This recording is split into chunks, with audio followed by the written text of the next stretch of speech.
Second floor sa passenger terminal building sa General Santos International Airport ug boarding bridges operational na.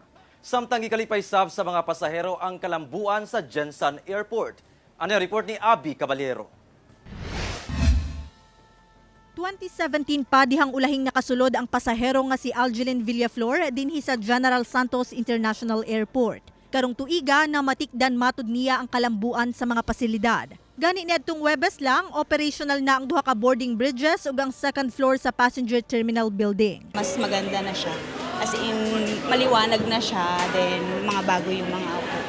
Yes, enough na yung space. Sa waiting area, smooth naman po. Sumala sa airport manager, dakong tabang kini, ilabi pa nga ginalauman ang pagdagsa sa mga pasahero karong holiday season. Gawa sa passengers waiting area sa ground floor nga gatusan ang kapasidad, anaa matod pa sa kapin 1,000 ang kapasidad sa second floor asa komportableng makalingkod ang mga pasahero. Big help sa ating mga passenger. Convenient na po sila at komportable dito po sa ating loob ng terminal building po. Continuous improvement po ang ating terminal building. Soon, we will open both sides of the terminal building, yung escalator and elevator, yung tinatawag natin bus gate. Sa second floor sab nahimutang ang one town, one product kun Autopub.